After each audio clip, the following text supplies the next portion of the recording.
How would you advise someone on how to develop their resiliency muscle? Yeah, that's a great question. When I look back over many years of different businesses and often bringing very new products into market where there's not an existing use case, so to speak, resilience is really important, and persistence is something, one of those words that resonated with me 35, 40 years ago. I think persistence is a huge key to resilience. Um, Obviously it's important to be persistent in areas where there's some hope, some possibility, and adaptability is very important, and the need to refine and reposition and so on is critical. So persistence, really a key thing. And I remember way back in one of our earlier businesses when we were involved in organic search. And at the time, we took a new technology service to market. And it was really a world where the world was search engine optimization, and we were kind of moving into that from a very different angle.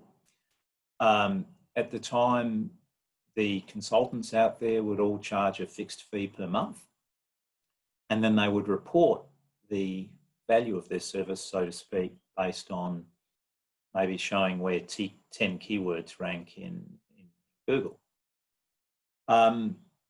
We had a technology that en masse had the potential to help many, many pages and many, many keywords rank. We didn't look to report on ranking, which firstly shocked people. We looked to report on tracking sales and showing the additional sales that came through from that. But then the really radical thing, which initially we were told we were crazy about by quite a few people, was to say, we're not going to charge you a fixed amount per month because it's not fair on you. I mean, you pay somebody, say, $10,000, $20,000 a month, and it's like, oh, just trust us, you've got some better rankings. We're like, just pay us for performance, pay us fairly for the extra value we deliver. And so we incorporated models around cost per click and revenue share, which had never been seen before in that organic search service world.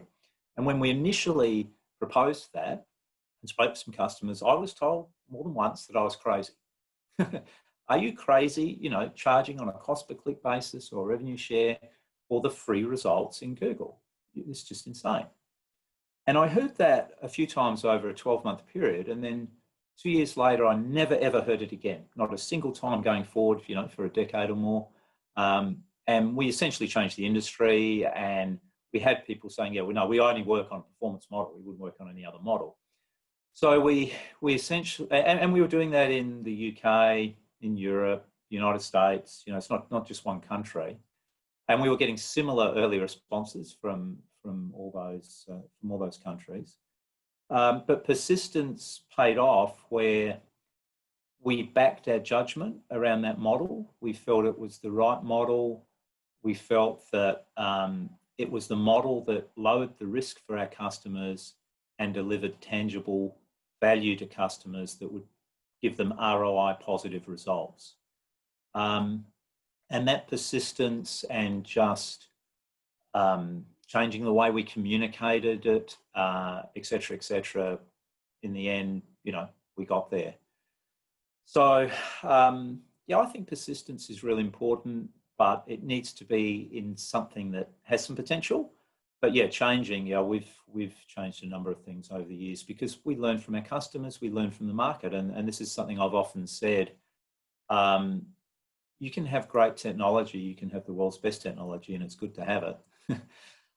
But you need to understand the requirements of customers, what are important to customers, and how to provide them with, typically these days, a service. Most technology these days, of course, is delivered as a service.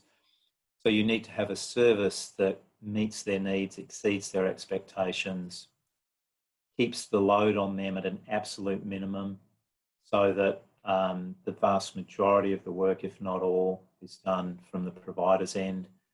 And so from the customer's end, it's more about great ability to see results, the analytics, to be able to use those analytics to not only determine the value on the system, but to see how that data that comes out of it can be used across the organisation and across other marketing and other initiatives that are being done for better understanding across products and so on that are being sold. So, yeah, I think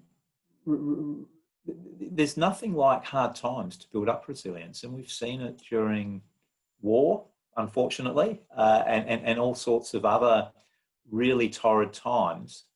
And people have an amazing ability to adapt, to challenge adversity by adaptation and coming up with creative ways. And I think it's human nature, and I applaud it wherever I see it. Great. So what I hear you saying, what I heard some of those points in there was to believe in what you're doing, to learn from everything, and to welcome hard times as much as possible, knowing that your own human nature is adaptable and creative.